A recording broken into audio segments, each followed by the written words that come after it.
You have been blessed, invested in by this great faculty.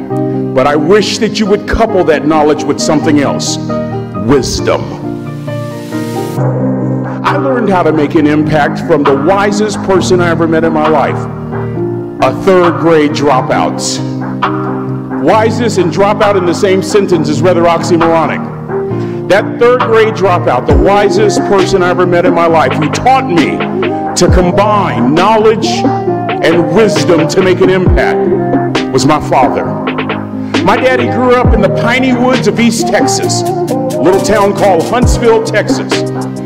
My father gets a job as a cook, a simple cook. Wisest man I ever met in my life, just a simple cook. After World War II was over, my father left school in the third grade to help out on the family farm, but just because he left school doesn't mean his education stopped. Mark Twain once said, "I've never allowed my schooling to get in the way of my education." My father taught himself how to read, taught himself how to write, decided in the midst of Jim Crowism, as America was breathing the last gasp of the Civil War, my father decided he was going to stand and be a man. Not a black man, not a brown man, not a white man, but a man. He literally challenged himself to be the best that he could all the days of his life. He was quoting Michelangelo when he was a cook at Cal Maritime, saying to us, "Boys, I won't have a problem if you aim high and miss, but I'm going to have a real issue if you aim low and hit." A country mother quoting Henry Ford, saying, "If you think you can or if you think you can't." I've always been told how average I can be. Always been criticized about being average. But I want to tell you something. I stand here before you, before all of these people, not listening to those words, but telling myself every single day to shoot for the stars, to be the best that I can be. Good enough isn't good enough if it can be better. And better isn't good enough if it can be best. Wisdom will come to you in the unlikeliest of sources, a lot of times through failure. When you hit rock bottom, remember this. While you're struggling, rock bottom can also be a great foundation on which to build and on which to grow. I'm not worried that you'll be successful. I'm worried that you won't fail from time to time.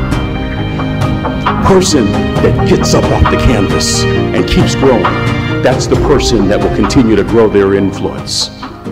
Back in the 70s, to help me make this point, let me introduce you to someone. I met the finest woman I'd ever met in my life. Back in my day, we'd have called her a brick house.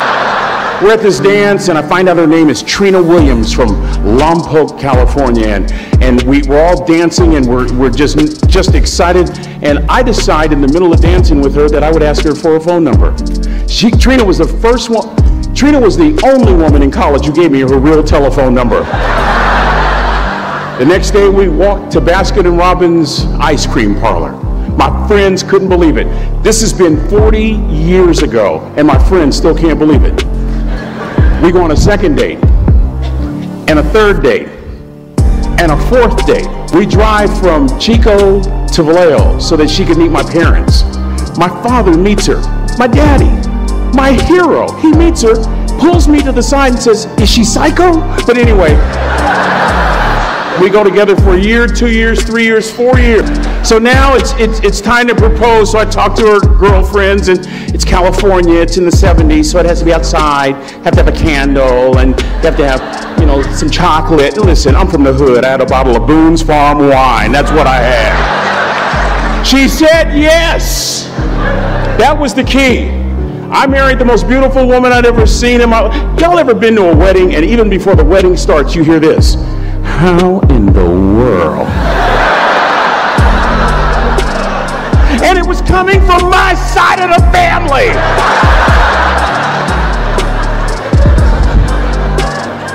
We get married, we have a few children, our lives are great. One day, Trina finds a lump in her left breast. Breast cancer. 6 years after that diagnosis, me and my 2 little boys walked up to Mommy's casket. And for 2 years, my heart didn't beat. If it wasn't for those 2 little boys there would have been no reason for which to go on. I was completely lost. That was rock bottom. You know what sustained me? The wisdom of a third grade dropout. The wisdom of a simple cook. I'd never seen my dad cry. Big, strong man. But this time I saw my dad cry. That was his daughter. Trina was his daughter, not his daughter-in-law. And I'm right behind my father, about to see her for the last time on this earth. And my father shared 3 words with me that changed my life right there at the casket. He said, "Son, just stand. You keep standing. You keep standing, no matter how rough the sea, you keep standing." And I'm not talking about just water. You keep standing. No matter what, you don't give up. I learned that lesson from a 3rd grade dropout who was a cook at Cal Maritime, who said, "Boy, you keep standing, no matter what." And as clearly as I'm talking to you today, she looked me in the eye and she said, "It doesn't matter to me any longer how long I live. What matters to me most is how I live." Cadets, I've come here with honor, with bells on, to ask y'all one question. A question that I was asked all my life by a 3rd grade dropout. How you living? How you living? Every day ask yourself that question, how you living? Here's what a cook in the dining center would suggest you to live this way. I know you're tough. I know you're seaworthy, but always remember to be kind. Always. Don't ever forget that. You'll never be a great executive. You'll never be a great teammate if it's all about you. You'll never be a great supervisor or council person if it's all about you. You'll never be a great staff member if it's all about you. That you would not judge. That you would show up early. That you'd be kind. That you'd make sure that that servant's towel is huge and used. That if you're going to do something, you do it the right way. That cook would tell you this, that it's never wrong to do the right thing. That how you do anything is how you do everything. And in that way, you will grow your influence to make an impact. In that way, you will honor all those who have gone before you, who have invested in you, from teachers to grandparents to mom and dad. And when you combine that academic knowledge with that wisdom, you will change the world. That I say all your life, look in those unlikeliest places for wisdom. Enhance your life every day by seeking that wisdom and asking yourself every night, how am I living?